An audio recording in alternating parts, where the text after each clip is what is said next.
Shalom. Here we are in the last days of the month of Nisan, the month of redemption. We just celebrated the festival of Pesach. And before Pesach, the last Torah portion that we read was the Torah portion of Tzav, which ended with the 7-day inauguration period for the tabernacle in the desert. And then we interrupted the regular flow of the scheduled Torah portions because over the Passover holiday we had the special readings for the holiday. And now we are back to the appointed readings of the Torah, and we are up to Parashat Shmini in the book of Vayikra. Parashat Shmini, the word Shmini, literally the eighth, begins with, it was on the 8th day. And this is none other than Rosh Chodesh Nisan, the first day of this month. The 7-day inauguration period of the tabernacle began the 23rd day of Adar, and the climax of the ceremony took place on the 8th day, on Rosh Chodesh Nisan, the first day of the month of Nisan.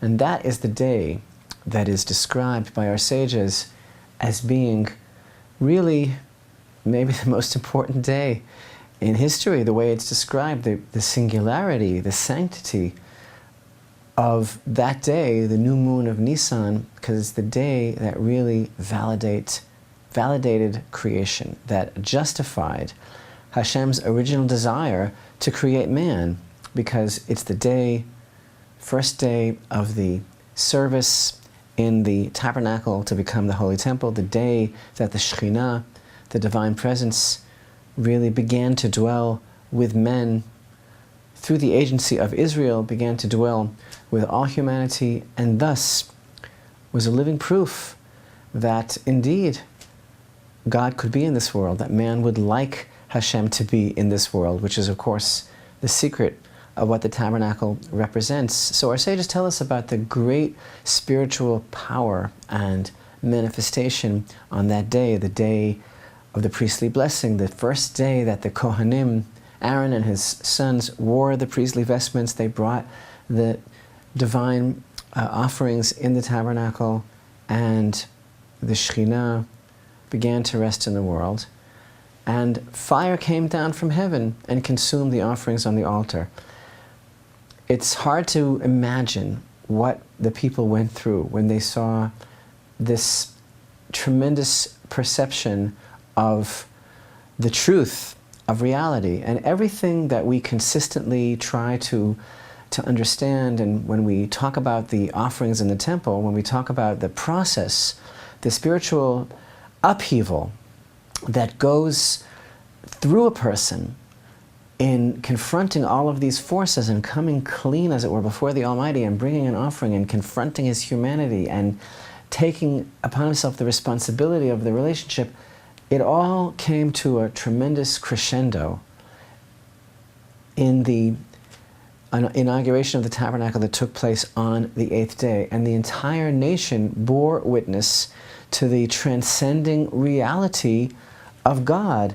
And so we read in Parashat Shmini how Moshe gave all these instructions for the offerings that are taking place to cement the inauguration of the tabernacle. And Moshe said, this is the thing that Hashem has commanded you to do, then the glory of Hashem will appear to you. And I think that, and as we read about the offerings, I think that we read these verses and we begin to get a little bit of a glimpse as to how the entire nation of Israel was so profoundly affected by what took place on this day. In this week's Parsha, Aaron raised his hands towards the people and blessed them. Then he descended from having performed the sin offering, the burnt offering, and the peace offering. Moshe and Aharon came to the tent of meeting, and they went out and they blessed the people, and the glory of Hashem appeared to the entire people. A fire went forth from before Hashem and consumed upon the altar the burnt offering and the fats. The people saw and sang glad song and fell upon their faces. This is such an amazing verse. Vayar kol ha'am, vayaronu. The entire people saw vayaronu from the expression rina. They sang glad song, vayiplu al pneihem, and they fell down on their faces, not from fear or trepidation or the anxiety of being confronted by the greatness of the Almighty, but from the sheer force of the love that they felt for the Creator and from the Creator towards them. And this is how chapter 9 concludes, and this is the description of what was taking place on that day. And the major episode that is recorded by this week's Torah portion is the untimely death of the sons of Aharon. Beginning in chapter 10, the sons of Aharon, Nadav and Avihu, each took his fire pan. They put fire in them and placed incense upon it. And they brought before Hashem a strange fire that he had not commanded them. A fire came forth from before Hashem and consumed them, and they died before Hashem. And this, of course, is one of the most difficult and complex episodes in the Torah, and so much is said about the significance of the death of Nadav and Avihu. What exactly did they do? What was the nature of this Eish Zara, this strange fire which had been unsolicited? And the whole concept of Aaron's reaction, his silence, how much we learn from the way that Aaron dealt with the whole experience as well. There's so much to be said about this whole concept, and obviously the most important thing for us, as is the case with the entire Torah and our relationship to the study of Torah, the question is, what is the life lesson for us? You know, one of the questions that is always fed into the mix when the death of Nadav and Avihu is discussed, the question is, you know, which is a higher spiritual level?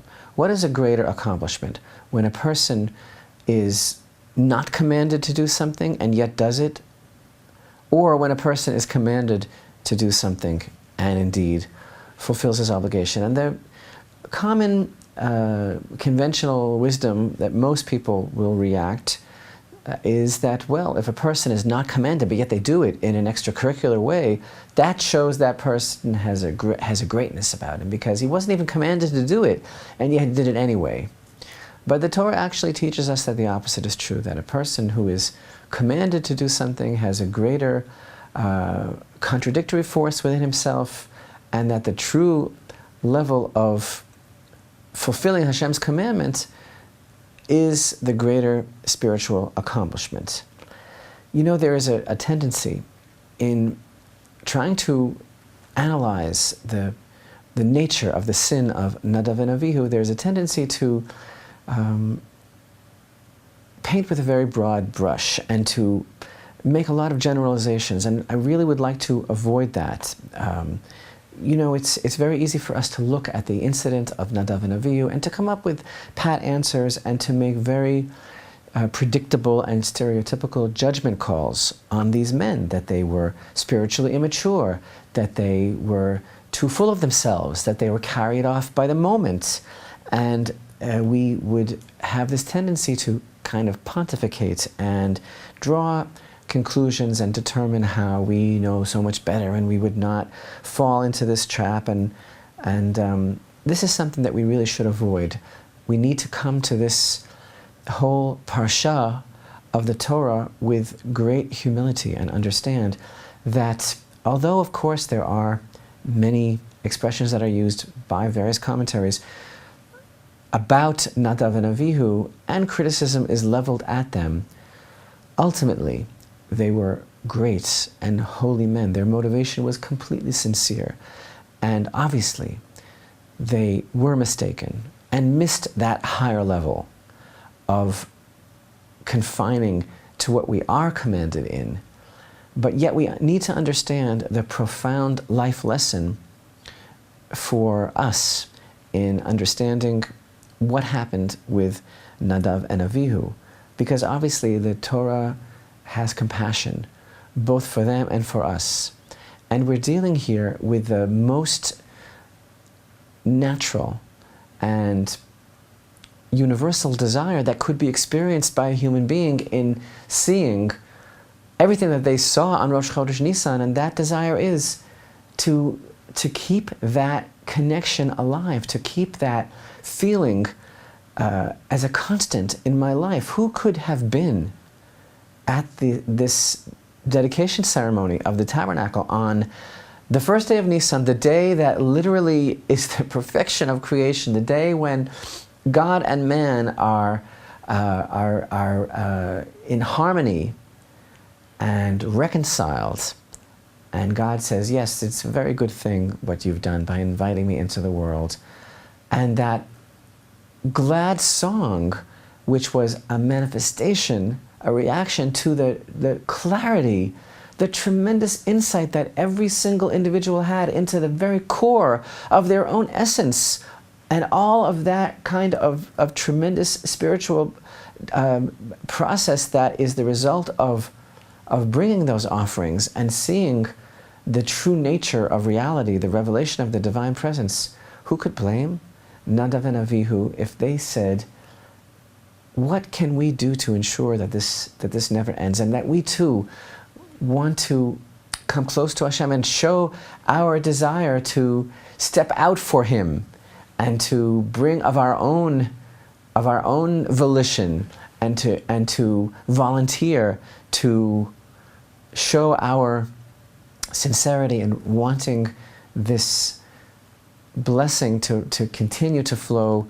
into the world. But yet precisely, this is the very point that Torah makes in the reporting of the sin of Nadav and Avihu. As we begin chapter 10, the verse reads, the sons of Aaron, Nadav and Avihu, each took his fire pan. They put fire in them and placed incense upon it, and they brought before Hashem a strange fire that he had not commanded them. There is so much detail in these words. They knew who they were.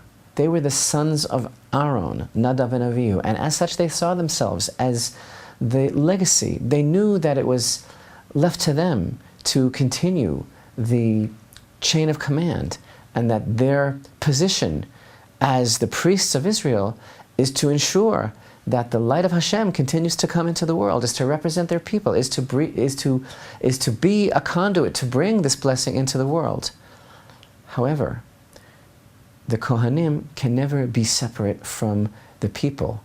They have to be completely connected to the people and their representatives. And the verse emphasizes to us that each took his fire pan. It was of his. It wasn't something that was connected to the people. And it's important to note that the expression that the verse uses to describe this fire, Eish Zara, the word Zara, strange, alien, foreign, is the same word that is used to describe altogether a foreign service of Hashem, Avodah Zarah, the way that a false god, God forbid, is served, or the way that God is served in a pagan way is called Avodah Zarah, a strange service. What was strange about this fire, other than the very fact that it had not been commanded? Is that enough to call it strange? You know, it's been said that the secret of Avodah Zarah, of the strange service, is to serve God as a stranger. And the real level of intimacy of the service of Hashem is actually to follow His commandments. And that is what really requires the true humility and the true connection to Hashem, is in this world to be able to see the same light, the same stars, the same enthusiasm, to feel the same excitement in following Hashem's commandments. And the whole purpose of the dedication ceremony, the whole pinnacle to which the people reached, the entire emphasis of everything that took place that day, what was it if not to drive home to the people of Israel that indeed, as Nadav and Avihu perceived, this could be the level of reality that we can aspire to and can connect with every day.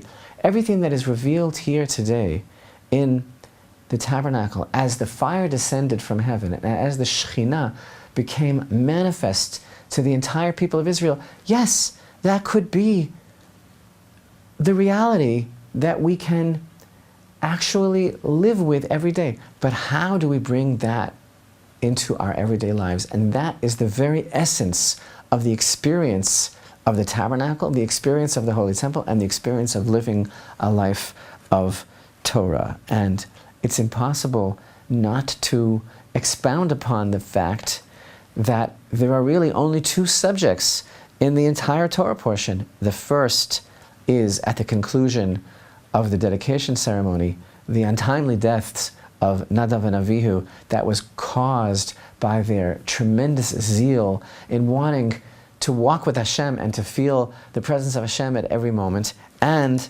the laws of kashrut that begin in chapter 11, how the rest of the parsha is taken up with the commandments to the children of Israel regarding what they may eat and what they may not eat. Laws that pertain not only to the Kohanim, but to the entire nation. Laws that are very basic, that our sages tell us are part of the category known as chok, which means that they are statutes that are beyond the level of human comprehension.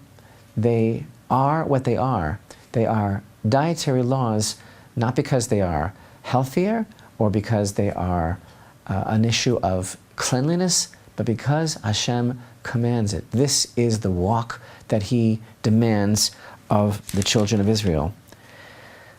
And after giving over all of these very basic laws pertaining to one of the most basic aspects of human experience, eating, none of us can live without eating. It's not something that we might necessarily think is going to bring us to a divine level of consciousness, or something that is a type of divine service. But yet, after the emphasis of the laws of kashrut, we have some of the most transcendent and beautiful verses in the whole book of Vayikra. We read, "For I am Hashem your God, you are to sanctify yourselves, and you shall be holy, for I am holy. And you shall not contaminate yourselves through any teeming thing that creeps on the earth. For I am Hashem, who elevates you from the land of Egypt to be a God unto you. You shall be holy, for I am holy." And these verses are really telling us this is how to do it. This is how to bring the level of consciousness, of attachment to the manifestation of the Shekhinah, everything that we saw happening on the day of the dedication of the tabernacle, everything that Nadav and Avihu found so transformative, that they sought with all their hearts to bring into an everyday level of reality. Hashem is telling us this is the secret. The secret of Jewish life is that the greater level is the level of He who does what is commanded, and that the basic structure of our lives, following Hashem's commandments, living a life of separation, a life of the commandments, a life of kosher, this is the greatest imitation of divinity. And this indeed is the way to keep the momentum of the revelation of the Shekhinah and the fire coming down from heaven into our everyday lives. And so the connection between the passing of these two great tzaddikim, Nadav and Avihu, which was born of a very sincere but yet misplaced perception of how to navigate through the balance in this world of living with Hashem at every moment and keeping that divine fire alive. The juxtaposition of that incident with the rest of the parsha tells us Hashem's message for every person, for every one who is striving for spiritual perfection in this world. The world of the Shekhinah, the world of the divine presence, is this one.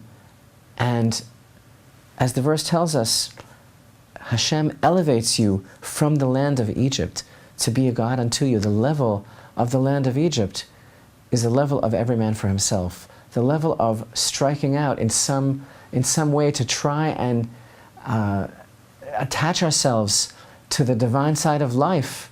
But Hashem gave us the Torah, and Hashem gives us the experience of the Holy Temple to tell us the highest level of extricating ourselves from the constriction of Egypt is to realize the level of godliness that we can aspire to in our everyday life by adhering to the mitzvot, by keeping the commandments, and thus being able to continue and to keep up the momentum of the revelation of the divine presence at the dedication of the tabernacle into the reality of our everyday lives.